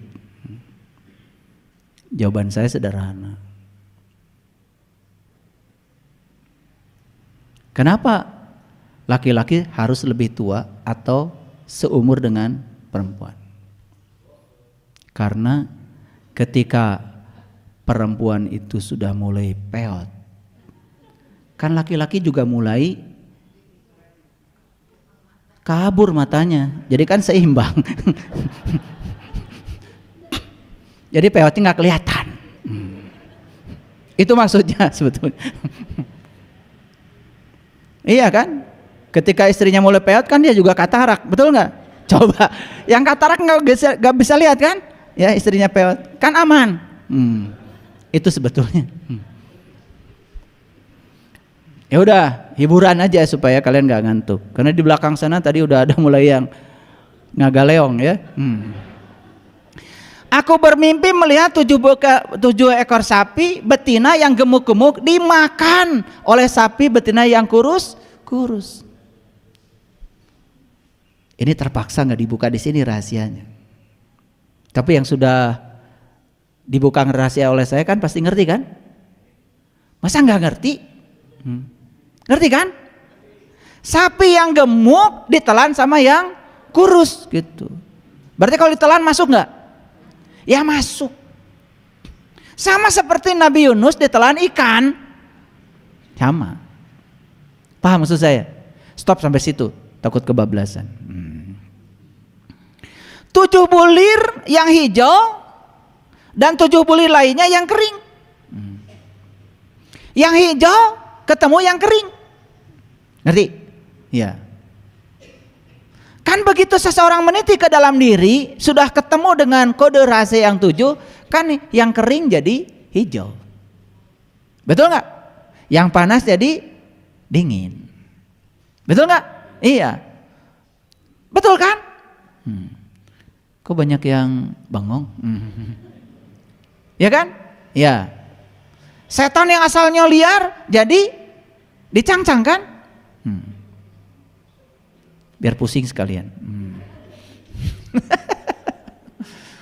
Nah ini kenapa pusing? Karena kodenya belum ketemu. Yang sudah ketemu kodenya ketawa-ketawa. Oh itu maksudnya. Hebat ya Quran. Quran itu isinya kode semua. Nah, makanya saya munculkan kode-kode itu. Keren nggak? Keren sekali. Makanya, hai orang-orang yang terkemuka. Nah, orang terkemuka orang berilmu. Terangkanlah kepadaku tentang tabir mimpi itu. Ya. Jadi tabir itu, ya, oleh orang yang terkemuka, oleh orang-orang yang terpandang, orang-orang yang berilmu, itu bisa dibuka tuh kodenya. Oh, ini kodenya maksudnya ini. Bisa dibayangkan nggak sekarang? Kalian baca Quran bertahun-tahun, tapi nggak tahu kodenya. Dapat apa? Hah? Dapat capek dan sedikit sombong. Itu aja. Dapat capek dan sedikit sombong. Wah, apalagi kalau sudah one day, udah luar biasa. Sampai tara ngawalaan salaki-salaki acan.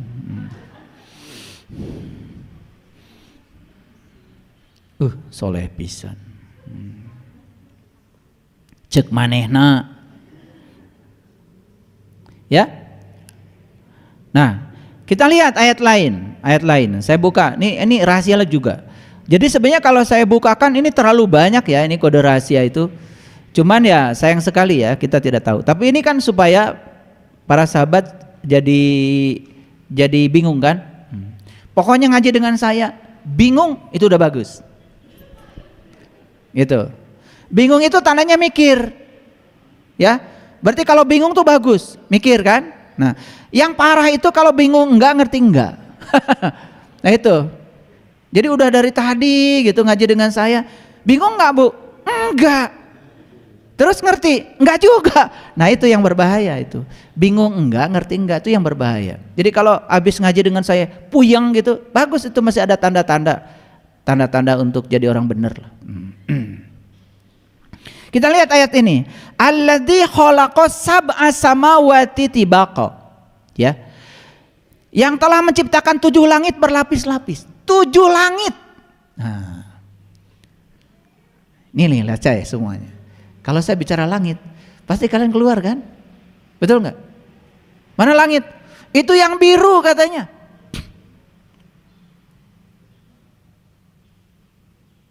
Ya Allah. Di luar sana tidak ada langit, yang ada ruang kosong antar planet. Yang mana langit?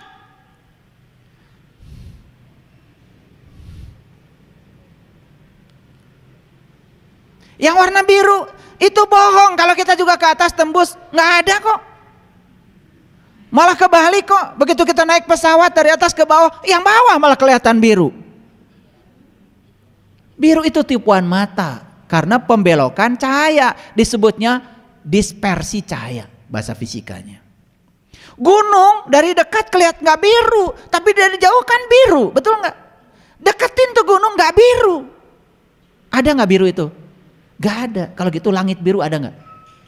Nggak ada. Nah, yang kalian sebut langit itu yang mana? Selama ini kan nggak jelas alamatnya. Nah, yang 7 lapis yang mana? Tahu lapis? Lapis legit. Kan ada kelihatan lapis-lapisnya. Nah sekarang 7 lapis langit. Saha nu nyeuna. Gimana cara membatasinya? Yang ada tuh ruang kosong tanpa batas. Terus mana langit? Ternyata langit yang dibicarakan di Quran itu tidak keluar dari diri kita. Ini kode rahasia untuk meniti ke dalam diri.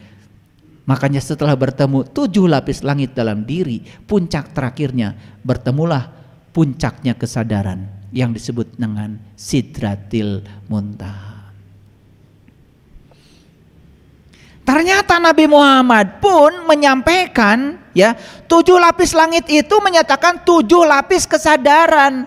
Jadi langit itu lambang dari kesadaran. 7 lapis langit artinya adalah 7 lapis kesadaran pada diri manusia.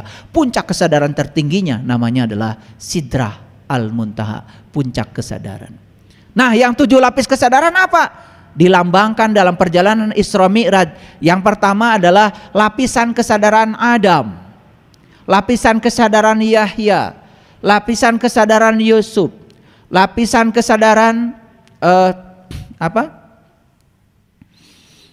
Idris, lapisan kesadaran Harun, lapisan kesadaran Musa, lapisan kesadaran Ibrahim, puncaknya lapisan kesadaran yang tertinggi namanya Sidrah Al-Muntaha.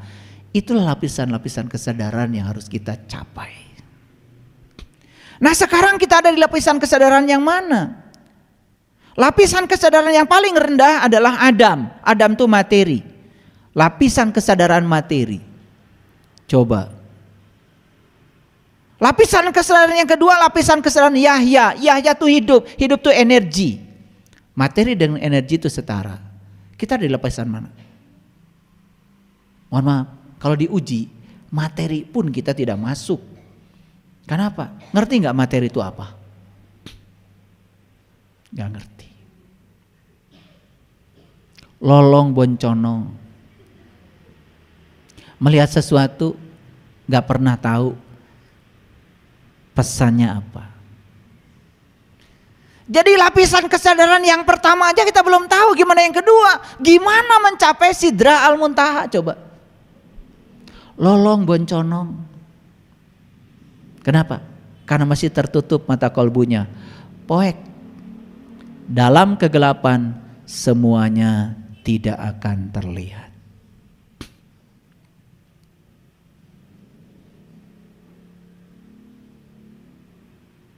Makanya Allah bilang di ayat ini, maka lihatlah berulang-ulang, lihat berulang-ulang, 7 lapis langit itu kau lihat berulang-ulang.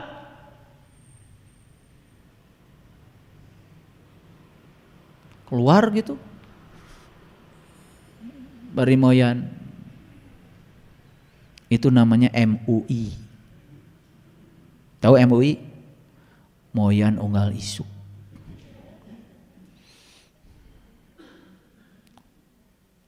Lagi apa kamu? Lagi lihat 7 lapis langit. Keluar ke sana. Lihat apa? Ya Allah. Allah mengatakan, lihat olehmu berulang-ulang. Kan sama dengan tadi. Ya. Aku ciptakan dalam dirimu 7. Dan bacalah berulang-ulang.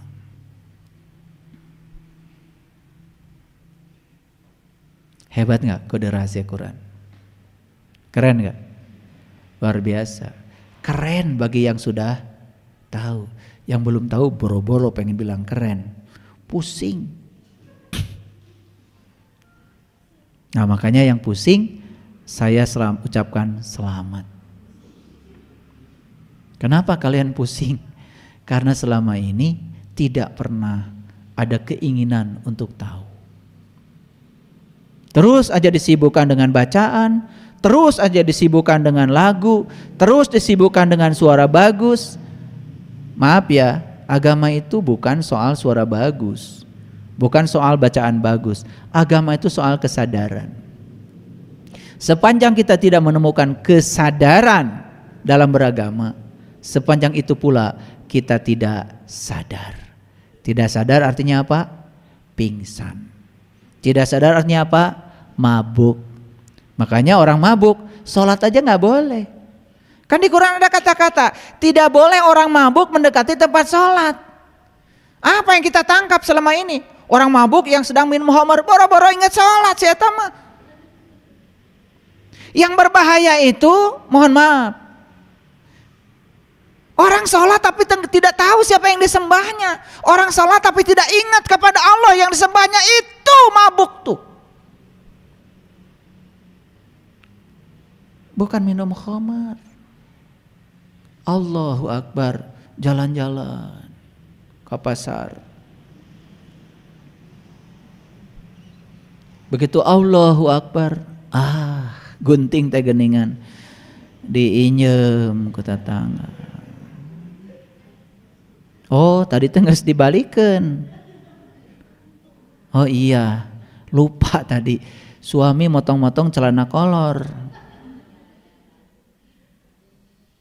Katinggal eta gunting keur diasupkeun kana laci. Keur salat mah. Assalamualaikum, assalamualaikum. Gusti langsung lompat eta ninggal. Iya gunting tadi tangan kita tadi hese. Untung we salat. Eta salatnya ngan gunting tapi nyembah Allah cenah. Begitu ditanya ari maneh tadi nyembah saha? Allah cenah. Ya Allah. Oh kaera. Tah eta mabok teh Ibu. Bukan minum homer. Orang yang sedang minum homer boro-boro inget sholat. Yang berbahaya itu orang sholat tapi nggak inget Allah. Tah eta mabok teh. Karena kita nggak ngerti. Pengertian mabok itu diartikan menurut otak kita sendiri. Tidak pernah ditanya maksud ayat itu apa. Makanya pantas kalau di Quran Allah mengatakan sesungguhnya orang munafik itu yang sholat. Satu sholatnya malas, dua sholatnya ria, yang ketiga sholatnya nggak ingat Allah. Walaupun ingat sama Allah ingatnya sedikit. Wala yazkurunallaha illa qalila. Yang ingat sedikit aja pada Allah munafik. Komo atuh nu teu ingat sama sekali. Nu sholat wae munafik atau komo nu teu sholat.